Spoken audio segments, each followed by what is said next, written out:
ইসরায়েলে বিস্তৃত পরিসরে হামলা চালাচ্ছে ইরান। দেশটির পুলিশ সদর দপ্তর ও স্যাটেলাইটে যোগাযোগ কেন্দ্রে আঘাত হানার দাবি করেছে তেহরান। একই সঙ্গে ইসরায়েলি প্রধানমন্ত্রীকে ধাওয়া করে হত্যার হুমকি দিয়েছে ইরানের বিপ্লবী গার্ড বাহিনী। পাল্টা ইরানের মধ্যাঞ্চলে নতুন করে ক্ষেপণাস্ত্র হামলা চালিয়েছে ইসরায়েল। এদিকে মার্কিন প্রেসিডেন্ট ডোনাল্ড ট্রাম্প বলেছেন, ইরান যুদ্ধবিরতি চুক্তি করতে যে প্রস্তাব দিয়েছে তা গ্রহণযোগ্য নয়। বিস্তারিত সুব্রত গায়নের রিপোর্টে।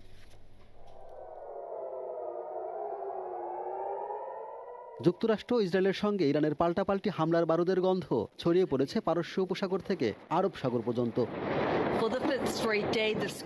ইসরায়েলে বিস্তৃত পরিসরে ক্ষেপণাস্ত্র ও ড্রোন হামলা চালাচ্ছে ইরান। এমনকি ইসরায়েলের পুলিশ সদর দপ্তর ও স্যাটেলাইট যোগাযোগ কেন্দ্রে আঘাত হানার দাবি করেছে ইরানের বিপ্লবী গার্ড বাহিনী IRGC। হামলায় শতাধিক আহত হওয়ার কথাও জানিয়েছে ইসরায়েলি সংবাদ মাধ্যম।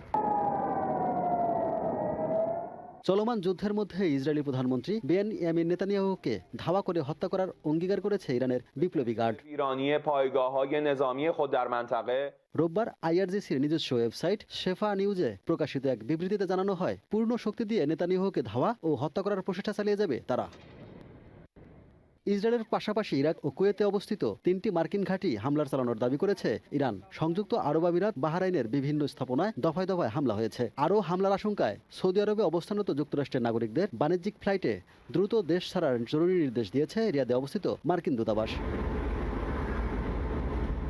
তেহরানের পর ইরানের মধ্যাঞ্চলে হামলার পরিধি বাড়ানোর কথা জানিয়েছে ইসরায়েলি সেনাবাহিনী। যুক্তরাষ্ট্র ও ইরানের যৌথ ক্ষেপণাস্ত্র হামলায় ইরানের ইস্পাহাক প্রদেশে 15 জন নিহত হওয়ার খবর পাওয়া গেছে।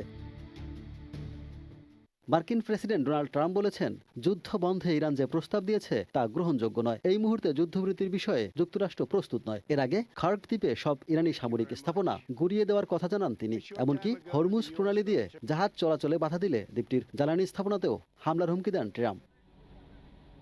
তেহরানের দাবি, মার্কিন ও ইসরায়েলি বাহিনী শাহেদ ড্রোন নকল করে তুরস্ক, কুয়েত ও ইরাকের মতো বন্ধু দেশে হামলা করে ইরানের উপর দোষ চাপাচ্ছে। সুব্রত গায়েন, চ্যানেল আই।